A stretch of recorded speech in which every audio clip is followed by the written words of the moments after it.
Mas Roy, opo meneh iki, Mas? Loh, bukan apa meneh. Memang kalau fakta itu makin dibongkar itu kayak kotak Pandora. Jadi makin ketahuan belangnya, makin ketahuan lama-lama kebusukannya semua keluar.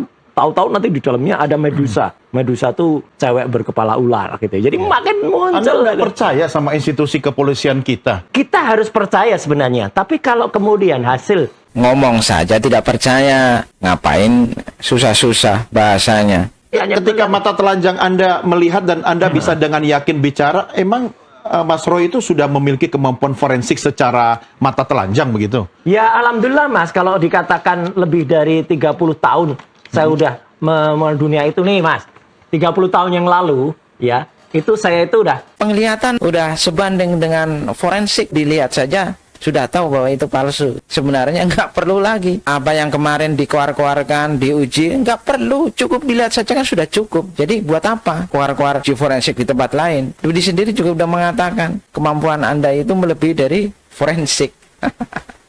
orang seawam kayak Rustam Effendi saja. Begitu lihat fotonya langsung, fotonya kok. Saya orang yang pertama sewaktu itu bilang kalau itu bukan Jokowi. Karena saya sendiri tidak percaya dengan hasil kemarin yang diperlihatkan di meja itu kalau itu foto ijazahnya Jokowi. Saya meraba, ada watermark, ada embus.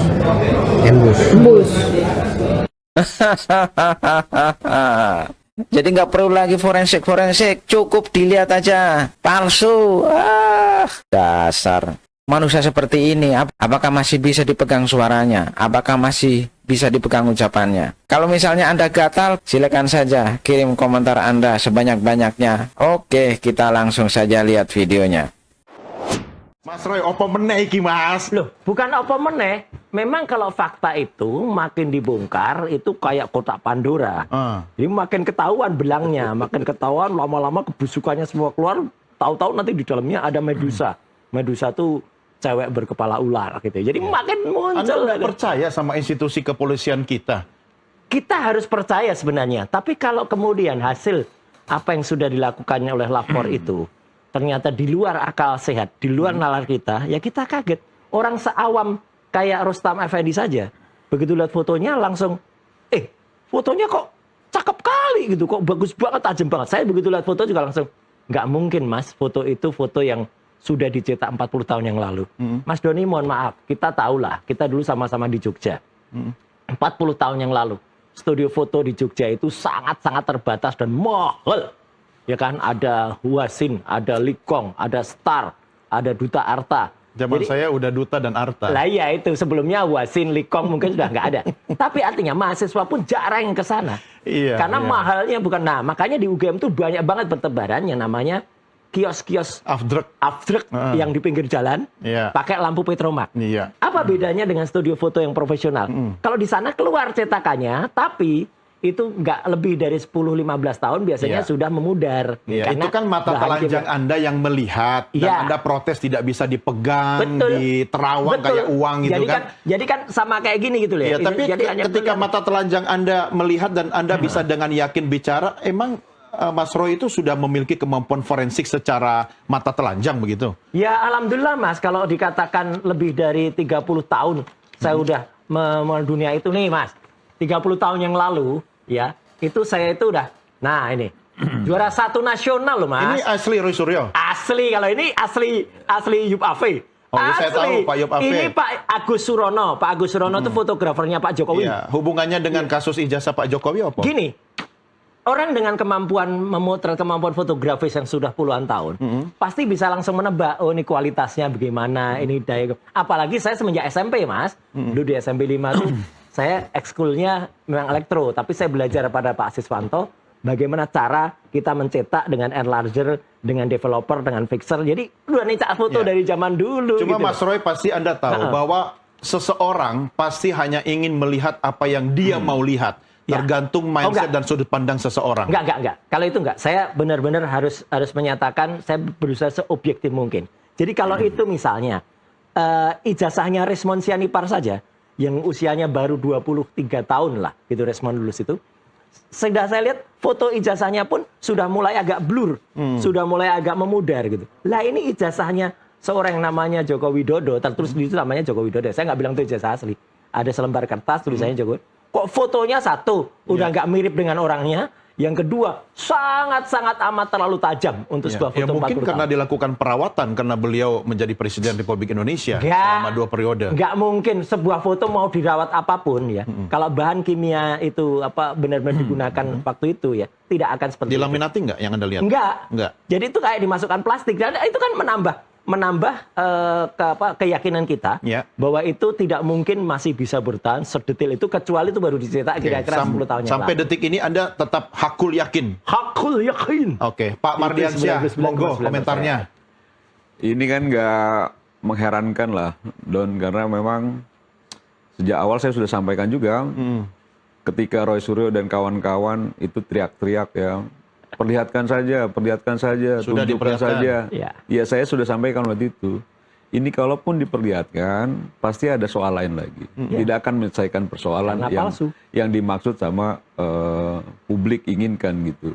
Dan itu akhirnya terbukti kemarin ketika diperlihatkan pun, walaupun kita juga tahu ya di timnya Roy Suryo, para pendukungnya, para pembelanya dan lain sebagainya, ada juga yang melihat, menyampaikan bahwa ada embos dan lain Enggak, sebagainya. itu bukan tim kami. Ya, Jangan salah. tapi yang ada dalam ruangan itu. Nah, Orang tapi awam. dan saya melihat bahwa memang ini akhirnya akan selalu ada ruang-ruang debatable ya. Nggak selesai. Tidak akan selesai. Makanya Pak Jokowi dia memilih untuk di dalam proses peradilan kan agar ada ikatan secara hukum ya. Ketika itu memang diproses, diputuskan dalam proses peradilan. Nah, ketika dulu juga disampaikan beberapa kali sama Roy Suryo dan kawan-kawan, misalnya bahwa tidak ada bukti-bukti untuk bisa dilakukan penahanan, itu juga dilakukan penahanan. Jadi maksud saya begini, Dodi, pasti akan ada narasi itu. Dan tidak juga orang mengklaim dirinya ahli, gitu ya. Tapi juga ketika distimulus oleh kepentingan dirinya, itu pasti akan Kepentingan subjektif. apa itu yang Ya dimaksud? kepentingan dirinya, tanya Roy Suryo, kepentingannya Makanya apa? Karena harus ada independen. ya, saya tadi nggak potong ya. Ya, ya. Nah, karena orang ya ketika dia memiliki kepentingan itu tidak bisa lagi itu bicara objektif tuh, itu pasti subjektif kan gitu ya. Dan itu kan terlihat lah dari beberapa hal yang dilakukan oleh Roy Suryo dan kawan-kawan itu kepentingannya kental. Nah, kita Roy Suryo dan kawan-kawan bebas juga berasumsi berpendapat. Kami juga bebas juga berasumsi dan berpendapat apa yang dilakukan Roy Suryo dan kawan-kawan. Dan ketika kita berasumsi, berpendapat, melihat, menganalisis, oh ternyata memang ini bagian dari orkestrasi. Oh ternyata apakah Roy Suryo itu dia sadar diri bahwa ketika dia masuk dalam situ, itu akhirnya disambut sama orang-orang yang punya kepentingan kekuasaan. Mungkin malah konduktornya. Iya, nah kayak gitu-gitu ya. Nah, Tapi Anda sendiri pernah melihat wujud Belum. barang ijazah Pak Jokowi yang kemudian sekarang Jangankan ada di pernah polisi? melihat, punya legal standing aja enggak. ya, sebentar ya. Jadi kalau saya sendiri berapa bulan lalu sebelum memang itu diserahkan kepada penyidik, saya sempat lihat di kediaman. Nah, kapan Ya, itu? Di Solo. Itu berapa bulan lalu ya, Ya, di berapa bulan Solo. lalu Waktu itu ketika kapan? saya ketemu dengan Pak Jokowi di Solo. Ah, ini. Nah, beberapa hari lalu saya juga ketemu dengan Pak Oh, Jokowi. ini. Berdua saja saya ketemu dengan Pak Jokowi. Apa yang didiskusikan? Dari hampir 2 jam saya bicara dengan Pak Jokowi, itu cuma sekitar 50 detik kali dia bicara soal ijazah. Kalimatnya cuma kan, saya sudah duga sambil senyum, pasti diperlihatkan pun juga tidak akan menyelesaikan persoalan. Ya kalau asli. Itu ya. Pak Jokowi Selesai. sampaikan tuh ke saya. Dan setelah itu tidak pernah bicara soal ijazah. Iya. Berarti memang dianggap bahwa sekarang begini aja, Don.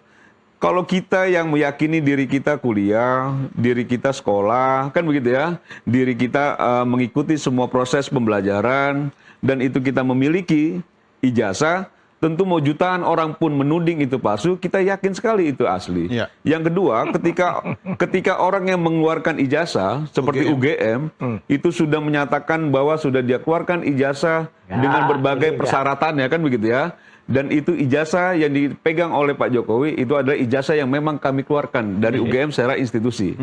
Nah, logika sederhana saja nih.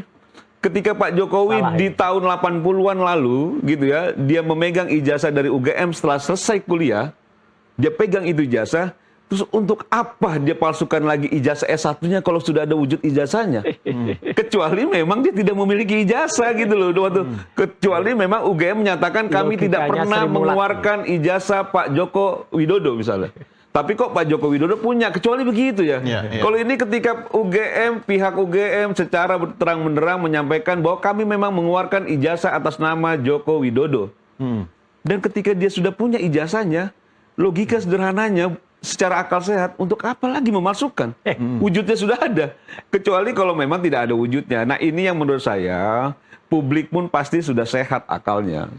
Pasti secara rasional kita tahu bahwa yang dilakukan Roy Suryo dan kawan-kawan adalah membangun opini publik. Enggak, ini fakta. Dan itu ya terserah saya kan ketika saya Maksudnya berasumsi kan gitu ya. siapa di belakangnya Roy Suryo dan itu. Ya, Nanti saya jawab semua ini. kalau misalnya bicara soal siapa di belakangnya, banyak potensi orang-orang yang ikut dalam genderang ngaco ini. lagi kalau ini. Kan begitu maksudnya ya? orang yang sakit hati dengan Jokowi. Mungkin orang yang kalah dalam kontestasi, mungkin orang yang menginginkan kekuasaan, mungkin kan begitu ya. Kan Karena apa? logistiknya harus banyak tuh. Ya jelas. Insinuasi itu. Dan semua orang yang sudah masuk pada pertarungan perebutan kekuasaan politik negara itu pasti punya logistik yang kuat.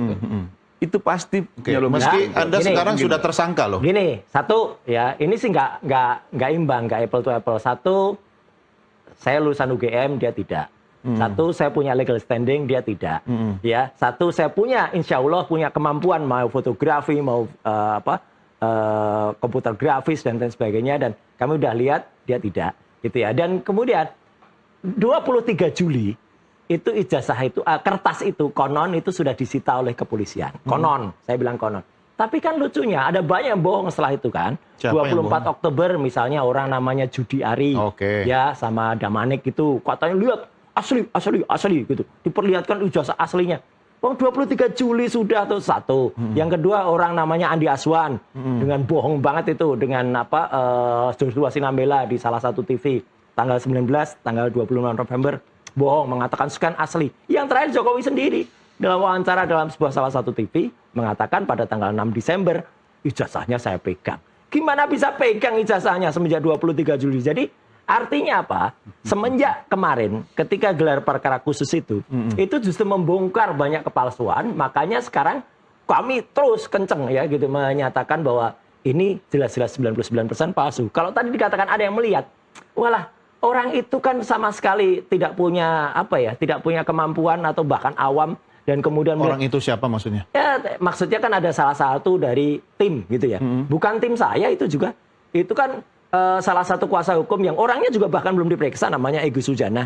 Ya, jadi dia harus periksa Kalau dulu pas dong. berbeda Anda mengatakan bukan bagian dari tim. Oh iya. Kalau pas sama Enggak juga, selalu berbeda dia. Jadi makanya gitu loh, apalagi nggak punya legal standing harusnya sih pilih dah. NTV itu pilih narasumber yang punya legal standing lah. Kalau nggak ada legal standing kayak gini, repot. Nggak saya kali. jawab ya kalau soal legal standing ya. Iya, apa legal standingnya? Pertama Pak Jokowi itu ketua Bukan. Dewan Pembina Ya. Rampai Nusantara. Oke, dalam kasus organisasi ini apa, masyarakat gitu. yang Nggak memang ada legal standingnya. masuk dalam undang-undang Nggak. Ikut gelar perkara hukum nggak? gitu loh. Ikut gelar perkara ya karena nggak? tidak diundang. Lah, ya Kan sudah. begitu loh. Ya Nah sudah. persoalannya kalau Ya disampaikan sudah. pertanyaan soal Nggak apa usah yang lah. terjadi dalam Nggak usah peristiwa terlalu tudingan banyak ijazah bicara Jokowi kalau terhadap nggak Pak ada. Jokowi. Nggak ada. Ya kami sebagai Nggak ada. pasukannya Pak Organisasi Jokowi apa pasti punya gitu loh. standing. Dia Enggak, ketua Dewan nggak Pembina ada. kita kok. Begini, Dan ini begini. organisasi yang Nggak resmi ada. kok. Dalam Ini bisa kasus dicek ijazah, dalam dalam urusan. kasus ijazah forensik lain kan. dengan itu. Ini Iya. nanti Nggak bisa ada. forensik. Selalu kalau Iya. misalnya kalah Nggak bicaranya ada. legal standing kan Makanya, begitu. itu Kalau cuma kalah argumentasi hak selalu yang bicara paling- nggak ada legal yang kalah. standing, nggak bisa Tanya dong. pemirsa NTV. Sekarang bagaimana Semuanya coba? menang kita gitu loh. Secara Ini nggak objektif punya- sudah nggak jelas punya kemampuan lah. teknis, Secara nggak objektif punya sudah jelas lah kemampuan Don. legal, Bagaimana apa aja. kemampuan teknis legal? Gitu loh. Apakah Roy Nggak Suryo ada. yang mengklaim dirinya Iya. punya kemampuan itu Iya. bisa juga kita Iya. percaya sebagai bagian yang selalu benar? Kan Oke, tidak juga. enggak juga, tapi Kan begitu loh. setidak-tidaknya Dan kita 30 juga tahun kan yang tahu lalu juga saja. bagaimana cara Ya, Roy kita tahu. mengorkestrasi ini kan Enggak gitu lah, ya. ini nggak ada Kita orkestrasi. tahu. Ini Sekarang begini ilmiah. ya, ini Itu tidak ilmiah. mungkin. Saya cuma minta jiwa besar lah Roy Suryo. Jiwa Kalau besarnya misalnya Jokowi memang aja diminta. kalau memang sudah diperlihatkan, Palsu. memang itu ada wujudnya masuknya. kan begitu ya. Diperlihatkan palsu, Maksud iya, saya, palsu. ya itu kan dulu diminta itu Iya, dan iya. sudah dituruti. Begitu dilihat, Sekarang kalau memang ditantang-tantang. palsu, kalau memang Kan palsu kita sudah gimana? pernah tahu Doni, bagaimana beberapa bulan lalu Roy Suryo dengan lantangnya menantang Pak Jokowi Iya. untuk Iya. melaporkan dan segala Iya. macam. Sekarang sudah Ya, sekarang masuk ke ramai lah ranah di media hukum. sosial. Udah. Terus dijawab sama Pak Jokowi. Terus sekarang kamu jahat Pak Loh, memang Jokowi. jahat. Nah maksud saya. Memang jahat banget nih. Itu Pasalnya- yang menurut saya. pasal kayak gini, Boya. dituduhkan gila, Boya coba dilihat lagi lah Nih, jejak digitalnya pasal ketika Roy 32, Suryo dengan 35. gagah beraninya Iya, iya. menantang Pak Jokowi Ini untuk harusnya- melaporkan. ini harusnya Ketika dikenakan ke dilaporkan, Bulan Sandi, dan ditemukan gitu ya, dan ada lain peluang sebagainya. Itu pasal-pasal jahat lain, banget. dilaporkan juga pasal-pasal lain Ya, yang jahat mungkin dulunya banget. berpikir Roy Suryo pasalnya pasal yang jahat hukumannya banget. mungkin agak rendah. Iya. Ketika ditemukan oleh timnya Pak Jokowi, Nggak nggak ada ada juga ditemukan, pasal-pasal bohong. ini. Ya nanti dibuktikan dalam proses Iya, peradilan. iya. Tapi setidaknya disangkakan kan. Iya, Sekarang ada sudah bohong tersangka lah. Kalau kan semuanya gitu. ngomong juga, penonton juga Ribut kan? pusing mau dengerin Iya, mana. Gini kan, makanya. ya. Coba Oke. saya berusaha untuk menengahi. Artinya Ya. begini. Oh, kalau penontonnya- duduknya tengah. Jangan. Ini soal settingan. Tuh kan lupa kan. Jadi begini, kita kan sepakat menentukan semua hasilnya akan seperti apa melalui ranah hukum. Ya, betul. Ya, jadi kita bicara dari Betul. perspektif hukum. Betul. Nah, sekarang kan kepolisian sudah menyampaikan pendapatnya, Ya. ya kan? Nah, Mas Roy juga masih belum yakin Oh, iyalah. karena Harus tidak yakin. sesuai dengan keyakinan Anda dan Nggak, teman-teman ini sesuai kan? ilmiah. Oke, sekarang Prof. Tono metodologi Saksono, apa ya. yang akan digunakan kalau itu harus dilakukan kemudian pemeriksaan secara forensik, ya kan? Makanya yang kami usulkan kemarin dan surat sudah kami masukkan adalah kami akan men-challenge ya lembaga forensik yang independen. Contohnya BRIN maksudnya? BRIN atau UI. UI. Misalnya pada kasus Joshua Huta Barat. Ketika Joshua Huta Barat itu meninggal ya terbunuh. Waktu itu polisi forensik loh ini menyatakan itu terjadi tembak-tembakan. Tapi kemudian setelah di-challenge oleh keluarga, oleh Pak Komarudin dan lain sebagainya sebagai kuasa hukum, kan akhirnya terungkap bahwa ternyata tidak tembak-tembakan. Ternyata dibunuh dari jarak dekat ya oleh Sambo dan juga oleh Eliezer. Ya. Gitu. Nah, itu kan jelas bahwa yang namanya laboratorium forensik kepolisian itu tidak selamanya juga benar. UGM misalnya, kalau tadi katakan UGM benar, enggak. UGM itu kan orang ngomong, enggak punya data lagi, data-datanya omong-omong. LISA, Alumni UGM yang ngomong. Oh iya, sebuah LISA, sebuah mesin kebanggaan UGM, mesin AI terbaru yang dibuat oleh otak-otak pintar dari UGM, Lean Intelligent Service Assistant, yang harusnya diresmikan Bu Ova kemarin tanggal 19 Desember pada saat di UGM ke-76. Setelah dimasukkan kata, apakah Joko Widodo lulus? Jawabannya tidak. Padahal LISA itu inputnya adalah input data-data primer dari UGM. Nah begitu, kan akhirnya LISA malah yang dibungkam. Ini kan lucu. Kebenaran malah dibungkam, kebohongan terus Ya, kebenaran disuarakan. kan ada versinya masing-masing. Ada punya versi Kalau LISA kebenarannya. itu adalah mesin teknis, dia matematik. Dia nggak mungkin bohong, Mas. Mesin kok bohong. Ya, Kalau artinya orang pasti sebenarnya bohong. Anda sekarang malah nambah musuh dengan tidak percaya pada polisi kan? Bukan, polisi senang aja kita challenge dan kemudian Apa respon polisi ketika kemudian Anda menantang lembaga independen lain untuk melakukan silakan ajukan surat, Pak. Nanti kita ajukan. dan itu dibolehkan? Dibolehkan. Makanya ahli juga kita masukkan, misalnya kayak Prof. Tono Saksono, kemudian Dr. Ridho Rahmadi, kemudian nanti ada ahli-ahli digital yang lain lagi Iya, juga masuk. iya. Jadi ahli nggak hanya si Joshua, si Nambela yang ternyata di depan TV cuman kakuk aja nggak bisa apa-apa dia. Iyalah, konyol lah itu kayak gitu. Dan ditantang untuk hadir di salah satu acara TV ya akhir tahun nanti ya spesial. Nggak datang Iya, alasannya apalah. Tapi kan gitu. itu bukan indikator soal kasus ini benar atau salah dengan iya. maraknya Makanya program kalau di televisi berani atau bicara, netizen. harus